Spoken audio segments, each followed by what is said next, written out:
So HLS BVI Foundation began a project which involved the establishment of a national mangrove photo of one of our mangrove lab technicians working in the mangrove nursery. And the project set about to grow red mangrove seedlings BVI. We're very lucky in the BVI. This is a photo of the mangrove boardwalk at Parakeeta Bay, another area. Also see the dead trees that were caused as a destruction of the storms. As environmentalists,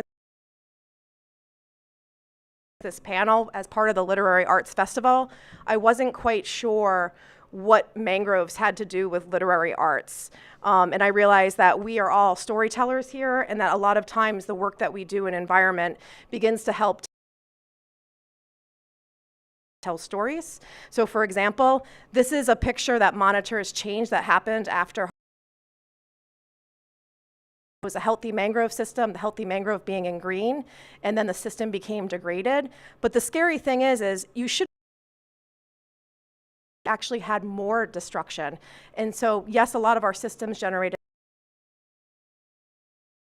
human-induced stressor, which was actually, we like to have goats, free-roaming goats. So this was actually caused by goats damaging the mangroves.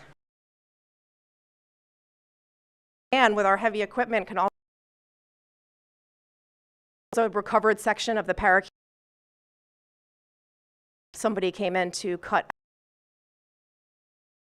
out, and unfortunately, again, this is an example of how the hurricanes are huge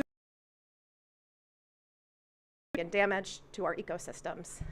And again, these were mangrove seedlings that at 4 o'clock on a Friday planted at a mangrove site. And unfortunately, again, the free-roaming goats did a number on these ones. Our mangroves are home to important biodiversity. And as I mentioned, literature typically refers to written work to our work. But literature can include a broad range of texts from novels, short stories, poetry, plays, essays, nonfiction. And the definition of literature broadly can encompass written works that are used to transmit culture. However, literature is not always limited to the written word.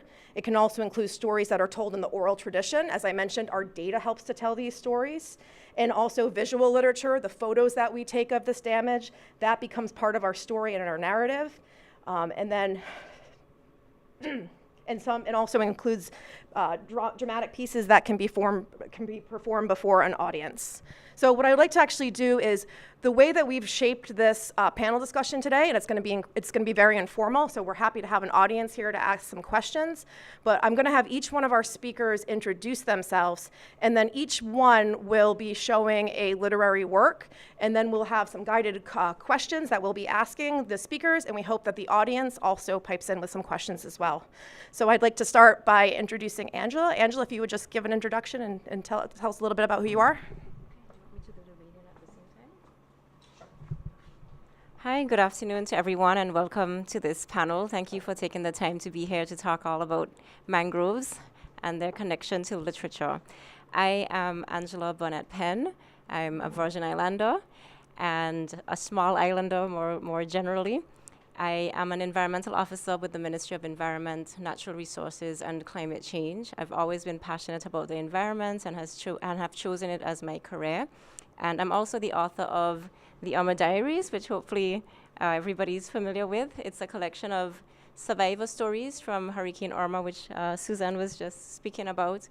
And it really was written to share with the world our experience as being on the front line of climate change and all of the impacts that brings, including impacts to our environment, with the hope that these stories would connect people in a more personal way to the issue, make it less theoretical, distant, absent, or even not happening in some people's mind, and inspire action.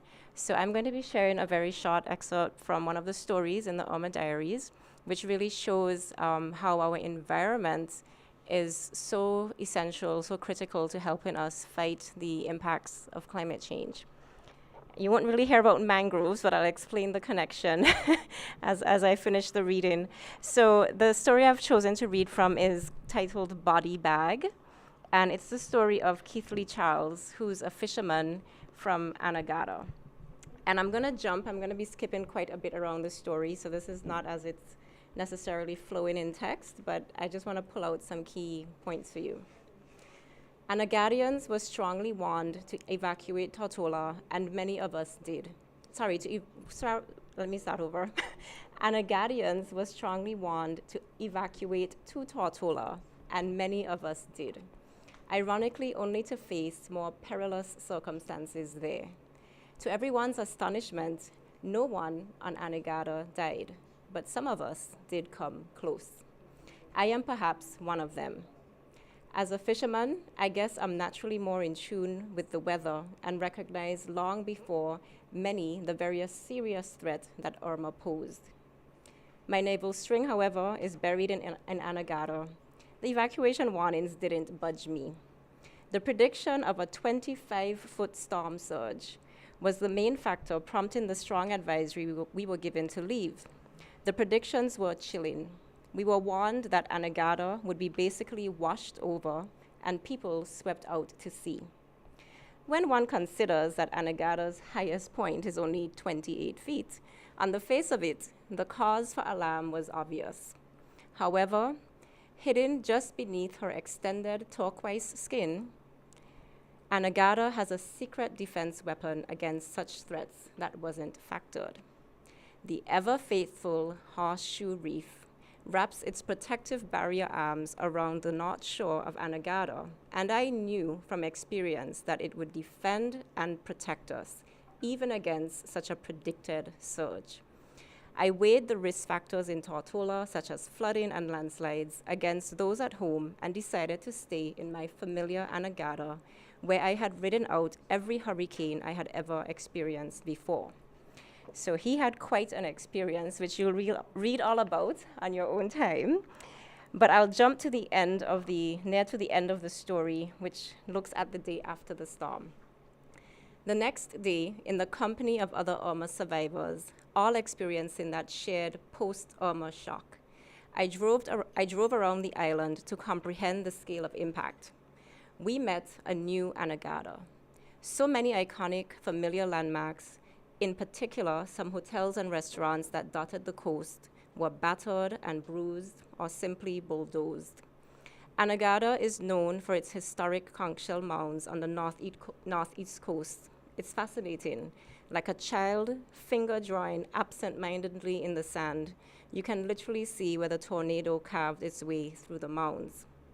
In the wake of Irma's passage, they came with body bags, not aid. That's how grim the expectation for Anegada was. Ironically, not a single soul was lost, and Anegada was the first to bounce back.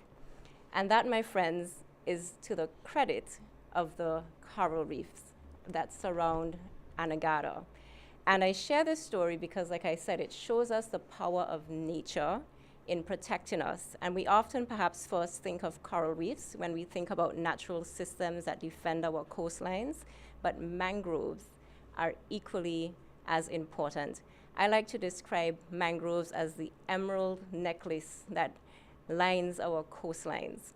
And there's a nice statistic which I like to quote, which is that a 100-meter stand of mangroves. So if you think about a 100-meter stretch on a racetrack, if you had a 100-meter stand of mangroves, those mangroves would be able to reduce the height of a wave by almost 70%.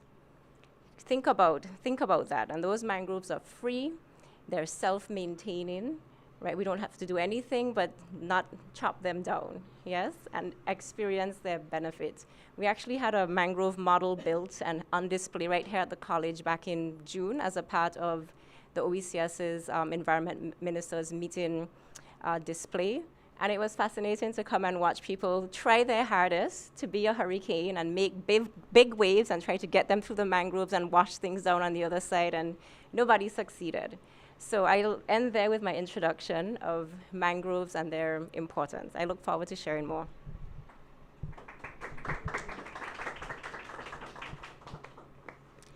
Good day, everyone. Can you hear me fine? Yeah. My name is Nia Jeffers, and I am the Coastal Resilience Program Coordinator here at HLSCC's Center for Applied Marine Studies. So basically what I do is develop educational programming, specifically science education for non-scientists, right? I have a background in marine wildlife and conservation biology, and I also study mangroves. So I'm pursuing a master's at the University of New Hampshire in biological sciences, specifically focusing on mangrove habitat restoration. So I've spent a lot of time in mangroves in the past few years. As a part of my intro today, I would just like to share a piece by Dr. Richard Georges entitled Mangroves, Sea Cows Bay. Okay. Black-winged birds frolic in the swampish pools. The mangrove's roots rise like reaching arms. From the lapping shallows their propagules, dangling and whistling like hollow green chimes over the creamy foam. The crowd of leaves allows bars of the burnt evening's light to speckle bright lines of ivory. Coral and shell, the argent scales of schooling jacks under the pelicans. Their spiny, silvery dorsals mimic small sails that billow and tuck and billow. Their death's an artful dance of wing and beak, rust and gray, an eruption below depths. Now, the first time I read this, I remember thinking, what imagery, right? Because if you spent a lot of time in mangroves, as many of us have, I could literally picture exactly what was being described. I could see the light shining through as the sun was setting on an evening or rising in the morning. I could see the birds, the scarlet ibis, the pelicans flying over. I could see the school of fish. And I remember thinking to myself, during the course of my time here at HLSCC, the amount of times I've heard people say that mangroves are boring has been so sad. But everyone that I've ever taken through a mangrove forest has left saying, wow, I didn't know that there was so much life here. And reading this literary piece, that's what I'm reminded of, how much life there is in a mangrove forest and how important it is to protect that life. Hi, good afternoon, everyone. My name is Jakaila Rogers, and I am an intern at the Coastal Resilience Lab at CAMS. I've been at CAMS since 2020, so the past 4 years. And today we will be playing a short video of the Calypso song, Mangrove Man, by the late Chief Conservation Officer, Mr. Bertrand Letzam, Washasha, also known as Washasha X.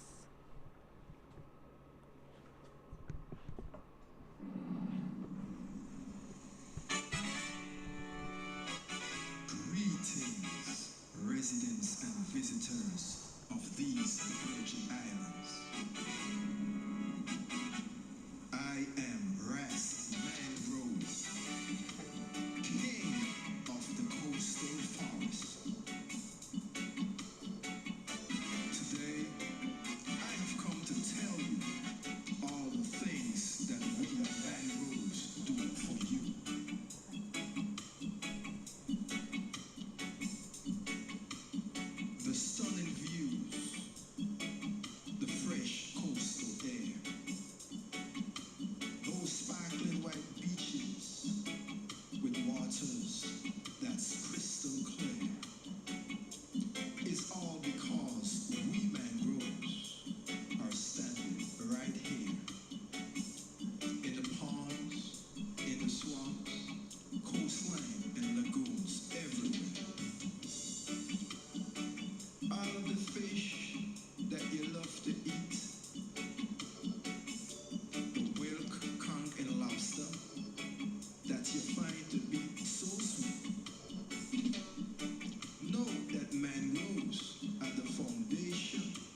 Can you swipe? I just want this. Here. I think I'm just gonna take a minute.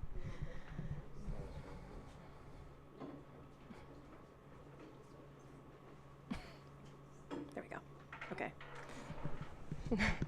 Hi, good afternoon again. My name is Susan Zaleski, and I am the Director of Marine and Maritime Studies at the H. Lavity Stout Community College, which houses the Mangrove Nursery.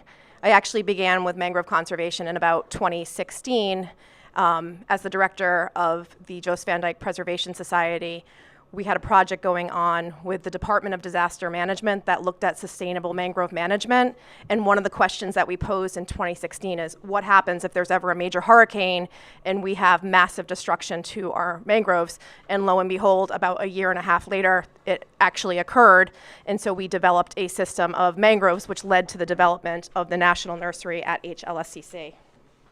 For my piece, I'm going to actually be reading a piece from Rondell Smith, Jr., who is an HLSCC alumnus, and he is also an excellent naturalist and photographer, and also what I would describe as a digital storyteller.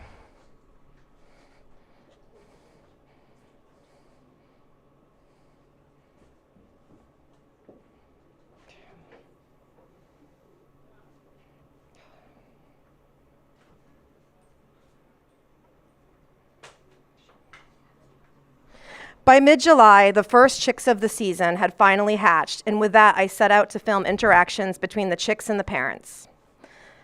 When I returned, though, all of the chicks were gone, which wasn't normal as they developed the strength to leave the nest until 4 to 7 days after hatching. I continued to monitor the nest until the next batch had hatched so that I could deploy a motion-sensing camera overlooking one of the chicks. I gave it a few days before I returned to see what it had captured, and it had revealed a feral cat visiting the nest multiple times each day, preying on the newly hatched chicks. As I scanned through the hundreds of images captured by the trail camera, I observed one pair of birds relentlessly searching and calling out for their chick that had been snatched during the night, until eventually the female of the pair sat down on the empty nest and refused to move for some time. Days later, a live trap had been deployed at the nest in an attempt to address the situation, and fortunately, it proved to be successful. After the feral cat had been caught, the remaining chicks had hatched and have since grown large enough to fend for themselves, confirming what the problem was. Due to the extremely low number of juveniles in the entire flock, it is presumed that this isn't the first year that this has been occurring, but it will be the last. And so what Rondell did is, Rondell is a young conservationist. He's worked with the National Parks Trust. He's done a lot of independent work photographing birds and nature on Anegada. So obviously he was really captivated by this picture of a chick. And so then he was able to catch this image of a cat that was preying on the chicks in the nest.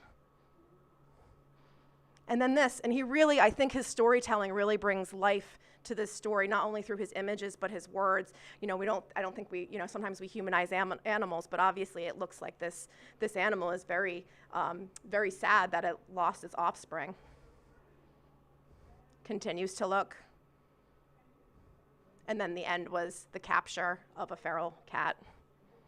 So what resonated about this piece for me was just that, yes, this was actually a scientific project. We collected data that ended up resulting in a project that led to increased monitoring of flamingos. That project was spearheaded by the National Parks Trust. But just the way that Rondell was able to captivate in both words and images this story of what had transpired. So with that, what I'd like to do is transition into our question section of the panel. And what I would like to do is ask the panelists, after we viewed these pieces, which had an astonishing amount of diversity, both in the medium that they used to deliver their content, and then in the content that they delivered. I think the message that we see is we need to protect mangroves, but we can't protect mangroves without the coral reefs. If you love the wildlife that's in the mangroves and you love the serenity, everything that we do in nature and environmental conservation is all joined and is all linked. So my question for the panelists is, how can we use literary works as a tool for educating people about mangroves? Angela, do you want to take that first? Okay, good afternoon to everyone again, and thank you again for coming. I'm happy to see that more people are in the room now. So I think that's an important question that Susan has posed. And I would first of all pose a question to you. How many of you were moved by any of the pieces that you heard shared with you just now? Yeah? Good. So literature, I think, inherently is a powerful way to communicate with people, whatever form it comes in, whether it's an excerpt from stories that I've read to you from the Irma Diaries, whether it's a poem, whether it's a film, as we saw shared from our late Mr. Lettsome, or whether it's this documentary style writing of work that is being done. It's a powerful way to communicate with people and to connect with them and actually drive them to action. So I think that we've maybe as a group, and when I say a group I mean environmentalists, not used storytelling enough as a mechanism to connect with people. And the reality is that the environment is our backdrop to life here as islanders in the Virgin Islands or anywhere you go in the Caribbean. It's our backdrop. If I were telling a story about somebody in New York City, I would fill the description of the area with, scenes of bustling streets, skyscrapers, things that reflect and represent a city. And if I were writing a story about somebody in the islands, it's really the environment and imagery of the environment that would give you that context that tells you this is a story about somebody living in an island setting. So by definition, our environment really is who we are. And I think there's power in using that strong, rich scenery that we have all around us in communicating not just environmental stories, but any story that we might want to tell that is of importance to who we are as a people and what we're trying to communicate. I really wish that in journalism, for example, there was more of environmental context setting in the stories that are told in the media, and that journalists themselves would be inspired to tell more stories about the environment. I think the Beacon does a very good job of that on their own, doing investigative journalism and writing stories. There was a very interesting piece, I forget exactly when it was published, I think post the hurricane, that documented the history of mangrove destruction in the Virgin Islands. And if people aren't familiar, I think it was a series of articles that they published. If people aren't familiar with that series, I would strongly encourage you to just do a quick Google search, and you can Google something like Mangrove Lost, BVI, Beacon, and it would come right up. And it really chronicles using imagery, old aerial imagery and present aerial imagery. It chronicles how we've lost, for example, on the southern coast of Tortola, more than 50% of the mangroves that naturally existed, right? And it tells a story of not just what we've lost, but why we've lost it and what's being done to try to restore it. So again, literature, journalism, writing as a very powerful tool combined with imagery to tell the story and really connect people. And like I said, connect, care, act really is how I think about it. People only act on things that they care about. People only care about things that they feel connected to. And literature is fundamentally a powerful way to connect people to things, including the environment. It's not everybody that's going to get out there and experience a mangrove, but like Nia said, when you read that poem, you can visualize, you can see yourself in those mangroves, right? So it has a way of transporting you to places that you might not ordinarily go. So let me pass the mic along and let others add to that, to the answer to that question. I'll actually add one comment though first, and let me just, so the work that Angela is referring to was written by Freeman Rogers, and I can't remember the publication that it was in, but Freeman Rogers has served as the editor of the BVI Beacon, and he did a really excellent investigative piece on mangroves. It's funny because actually that's another literary work that we didn't think of. Part of developing this panel was kind of talking about some of the different literary works that were out there. Like we knew about the Irma Diaries, and we knew about Angela, who then went on to suggest the Calypso video by Mr. Lettsome, but that's also an excellent one to check out. But just this really wonderful melding of scientific data and historical data, and some of the images that were actually shown in this slideshow, which Freeman gave me permission to use, were taken by him as part of that piece. So let me just pass the microphone on. Nia, did you have anything that you wanted to add to that, or add to the question? So interestingly enough, talking about landscapes and storytelling and the settings that we tell those stories. As a part of the work that I do for the college, one of the outputs for that was an activity workbook. So it definitely allowed me to tap into my creative side to develop this workbook for these children. But one of the most impactful pieces of feedback that we received from the teachers was that they wish that we had more literature. They wish that we had more books that came from a Virgin Islands perspective, especially in schools, you know. And one teacher gave the example, like even in math class, when you're teaching about addition, for example, you're making reference to squirrels, which students may or may not have ever seen, you know. So they said that one of the things that they really appreciated about that was the fact that all of the imagery that was used could be identified by those students because they see those images every day. And I think that is also one of the things that we could do, make sure that we're getting more books into our schools that come from local writers from a Virgin Islands perspective that uses imagery that describes our environment and the landscapes that we see every day.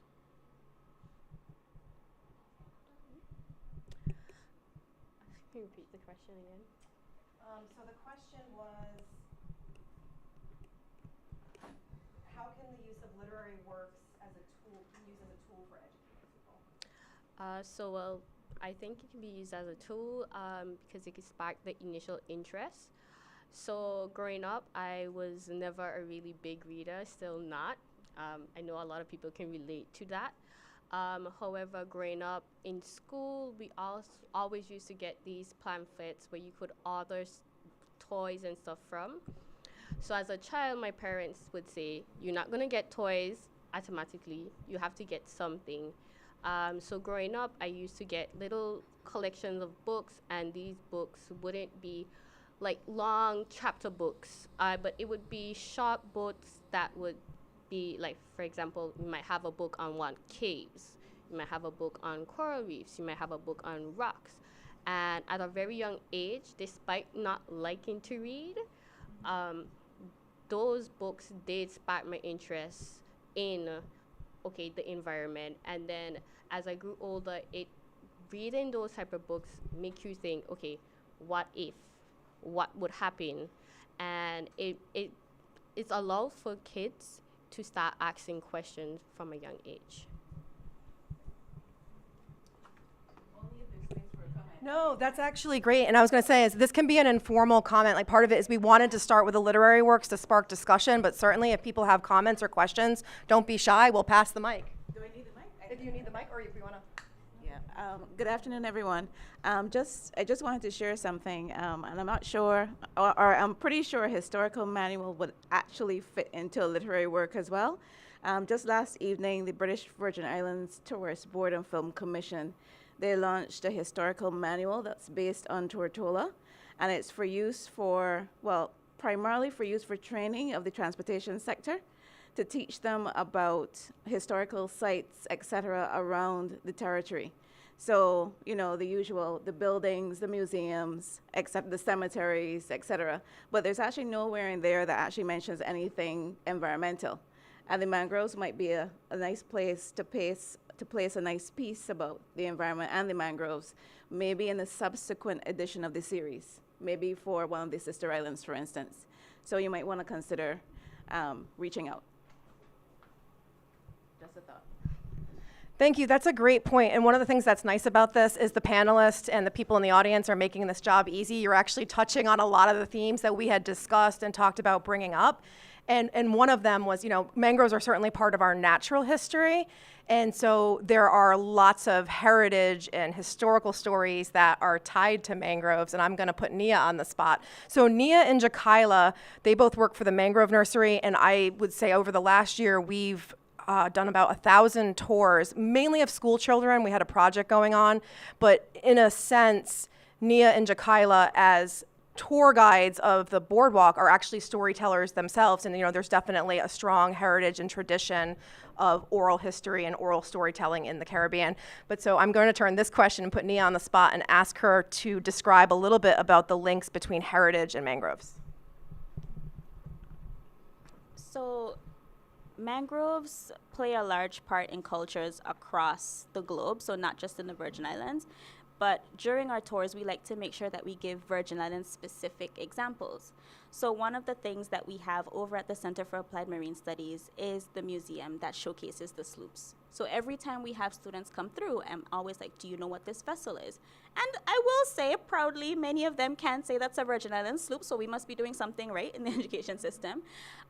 But I said, do you know that mangroves back in the day used to be used to build those sloops? And many of them say no, they did not know that. So the buttonwood, for example, the bark of the buttonwood, those branches, those trunks, used to be used to make Virgin Islands sloops. That's a large part of our history that isn't really spoken about. I mean, the sloops themselves, you know, a lot of young people don't know the history of making the Virgin Islands sloop, for example. So I feel like that's one piece of information that we always mention. But they also used to be used to treat ailments and illnesses, right? So people used to boil the bark, boil the leaves and things like that to treat diseases, things like hypertension and other diseases, right?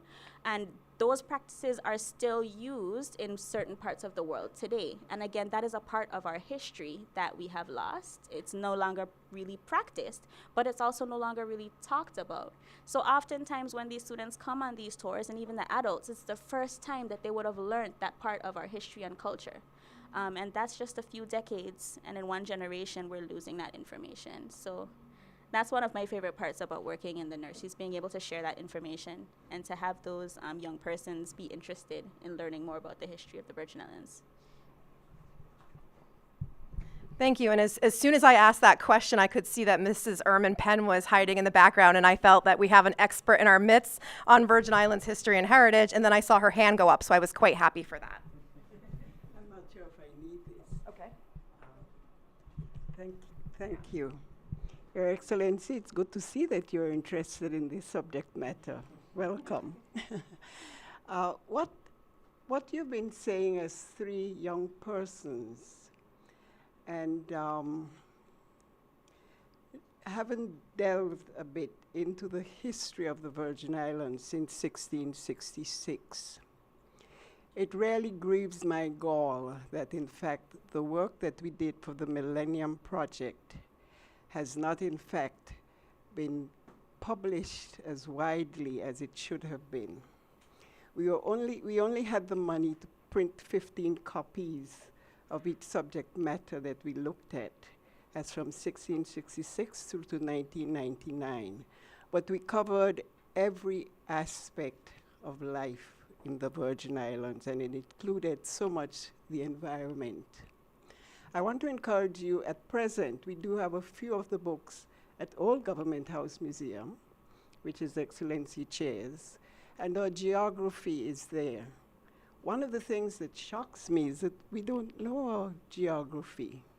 So we don't even realize what Irma destroyed, because so much had been by man use destroyed before, since about 1966, when the reclamation project began. So I want to encourage you to encourage our governments to really see that we get printed books such as Virgin Islands Maritime History, which is, there should be a copy at the museum over here at the college campus. We did the work on our architecture, Virgin Islands architecture.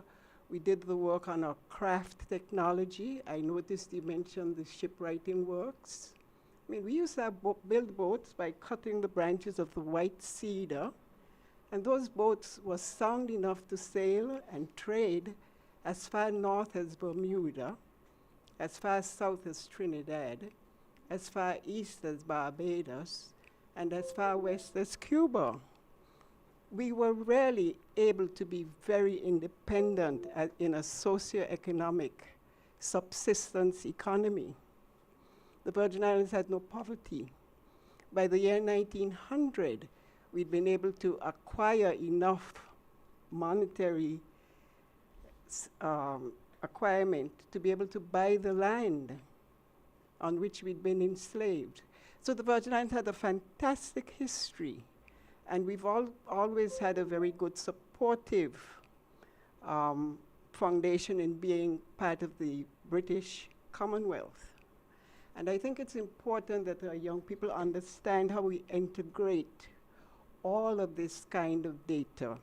And if we can get back at the college, the 15 copies that we'd given to the college library, we gave a copy of those books, the 15 books that we did, to the library on Anegada, the library on Josh Van Dyke, the Virgin Islands Public Library when it existed, and Old Government House Museum. Fortunately, only the ones at Old Government House Museum seem to have survived Irma. But we do have the record, and I'm hoping that we find the money somehow or the other to be able to put this information to the Virgin Islands community.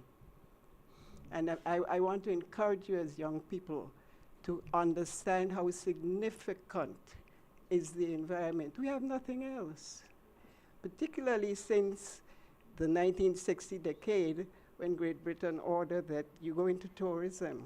What do we have to offer? We've destroyed our history. It's only there in black and white. The physical things are not there. You're talking about what the tourist board put out yesterday. So very few of those things are actually visually there to go and see. Yeah. Like if you go to the city of Boston, you can go and see where the Tea Party was held and so on and so on. Yeah. We have had no respect for our culture and our environment. And I want to encourage you as young people to begin to understand how significant it is to keep records, whether they are kept in black and white, whether they are kept through photography, through poetry, whatever medium. It's very important that records are kept. Let's forget our past, that we have not been respectful of that. But let's now really put energy into it, because we have to survive in the world.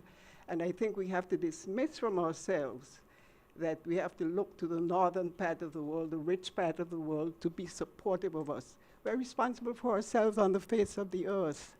And except we begin to understand our environment and look for the science and the technology, we're never ever going to be anything but people looking to the north for help.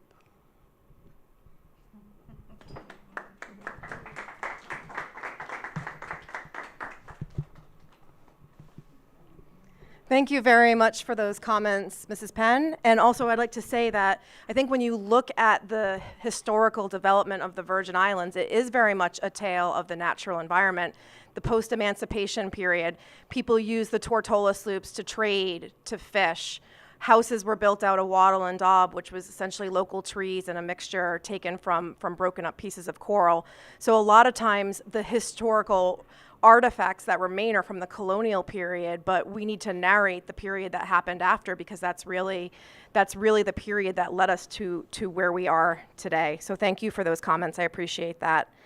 So I'm going to actually just jump on to a general question, and the general question is going to be just what do you find special about mangroves? I think we have touched on it a little bit here today, but I know that mangroves, and actually it could even be something broader. It could be another habitat, because mangrove seagrasses and coral reefs cannot exist independently. All three of those nearshore systems need the other systems to help survive and function and thrive. So if you could just give me a little bit of information about personally, why do you find mangroves or another coastal ecosystem to be so special? Thank you, Susan, and I'll be very brief because I know that you have a lot more to cover. I would say that mangroves are some of the most amazing engineering feats of nature. When you look at their root structure and how they're intertwined, that intertwinement creates a level of strength and dexterity, flexibility, that I don't think the best of the best engineers could try to recreate, right? And as I said before, they're free. So I would say they're engineering feats. That's what I find fascinating. But the fact that they can play so many different functions, right? They're able to be this amazing work of engineering that protects our coastline on the one hand. Then they're able to be amazing filters that keep our coastal waters clear and clean. Mangroves can filter up to 40% of the sediments that run off the hillsides, right? So they're amazing filters, and as they're filtering that sediment, they're actually creating and building land, right? So they're land builders. And then they're also this amazing nursery for fishes, right? I think it's something like upward of 70% of all commercial and important fish species actually depend on the mangrove system at some point in their life. So the fact that mangroves, if you want to talk about a versatile ecosystem, right? They're just versatile. They play so many functions that are critical to our life and survival. Survivals, yes. So for me, it's their resiliency. For me, the eye opener of how resilient they are was Alma and Maria. I'm not sure if anyone else knew about it, but we've seen buildings, four-story buildings, three-story buildings, cars, boats destroyed by Alma. And you look in the news nowadays, you look at the weather, and climate change is getting worse. And mangroves, their resilience to that. Even though most of our mangroves were destroyed in Alma, we talked about how the mangrove boardwalk at Parikisa Bay, we saw they came back naturally for the most part. So their resiliency is one of the things that shows me that. I would also say, yes, that was actually what I was going to say at first, but I will touch on a different point. But yes, mangroves are very resilient. And I think the word resilience has gotten tossed around a lot, especially since Irma, not just in the context of the environment, but as people having the ability to recover and bounce back, and now being charged with the task of mitigating the effects of climate change, which is worsening. I would say that one of my favorite things about mangroves is the fact that they are beautiful. And I feel like that's a very simple answer, but really and truly, on a really hard day, I'm so grateful that I work on this campus, because it allows me to say, I'm just going to take 10 minutes, go outside, walk on the boardwalk, sit on this bench, and just take in nature for a moment. And in those moments, I really can appreciate the beauty of the place that we live in. And I wish that more people had opportunities to just take a breather and have a moment to rest and realize that, if nothing else, our environment is healing for us, right?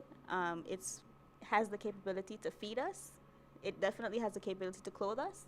A large portion of our resources financially come from the tourism sector, and we rely so much on our environment. And for me, mangroves are a very quick and easy way to get someone to fall in love with the environment, because it's so beautiful.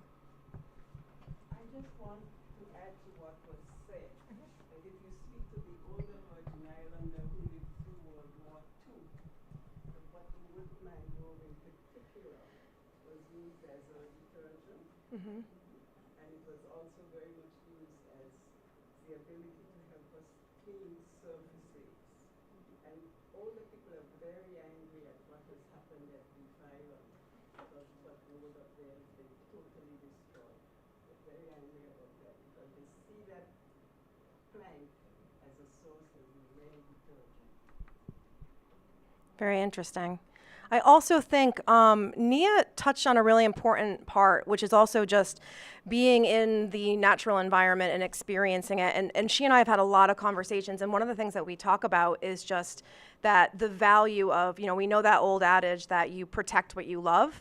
And certainly, I would say that one of the ways that we need to get people inspired about mangroves is to actually get them firsthand experience and seeing what these habitats and these ecosystems are like, and just developing a genuine love. I think that experiential education and connecting with these habitats is a very important part of what we do. And then I was happy because then I saw a hand go back in the back there for one of our environmental educators, Lynette Lewis, who is a lecturer here at HLSCC.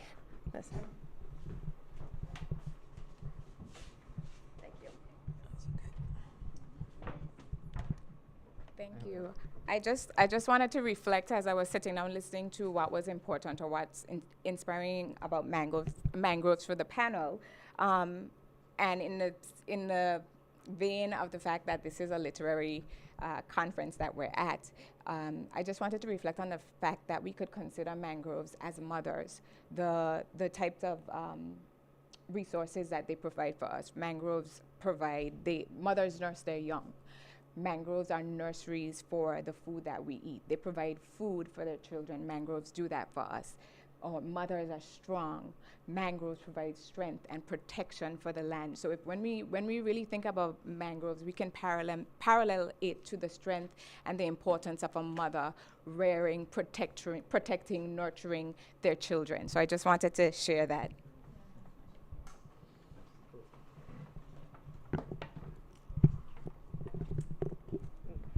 Thank you, Lynette. I love that metaphor. And one thing I will say, though, is that what do a lot of times, I know, being a child, I'm not a mother, there's probably several mothers in the room here.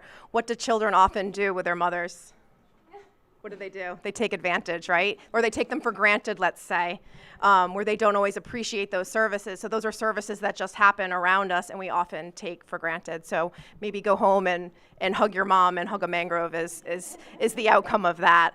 So I think we are almost out of time. So what I was hoping that we could do is just turn it over to the audience and see if there were any questions or things that we didn't cover in the session or points that other people wanted to make. Mr. Phillip? Good day, Orville Phillip. No,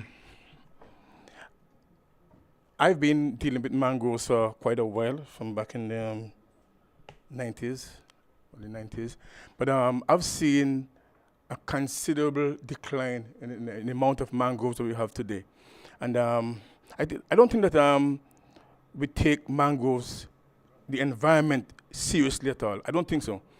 I mean, our policies, past and present governments, I don't see any commitment to our environment in a sense, and that's bad because, I mean, for instance, I've seen so many salt ponds being filled in.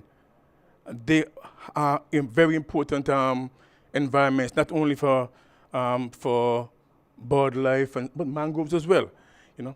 And they're filled in. And I worked at Conservation and Fisheries Department for a number of years, and I always ask the question, who owns these salt ponds? It's always whoever owns the land next to it, well, they just do whatever they want with the pond. And to me, I think that these should be national property, national treasures that should be not people. Anybody shouldn't have the privilege of just, okay, I need some more land, so let me just fill in this this mangrove, let me just fill in this salt pond, let me just fill in this seagrass bed, and that kind of stuff, and that's okay, you know. I think that we need to be a little more proactive in terms of protecting these habitats and by law, basically, not just the seabed belongs to the government. Basically, so anybody wants to do anything in the seabed has to get permission from the government. Okay, we see other people that are just willy-nilly just doing things and getting away with it because hey, that's the way it's done in the BVI, and that's not good, you know. And I think that we need to be a little more mindful of the fact that here we are pushing tourism. We don't have a lot of things other than the environment to market to tourists. We don't have. Think about it. What do we have besides our reefs and our mangroves and our corals and our beaches and that kind of stuff? We don't have a lot more, okay? And so we need to protect these things so that at least we can, if economy begins to go down in one section, we still have this to hold on to, you know? And I think that we need to work on that a lot.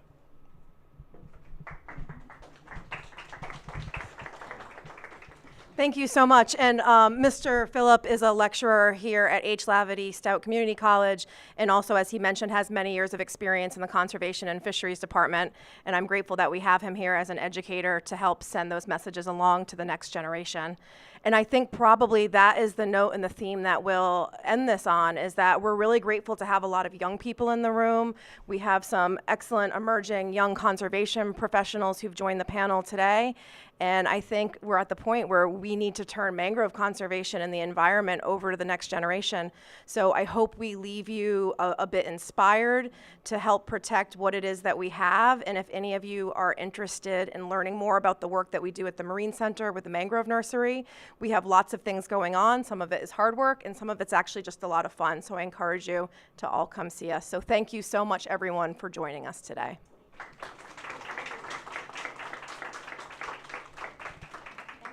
Thank you, guys.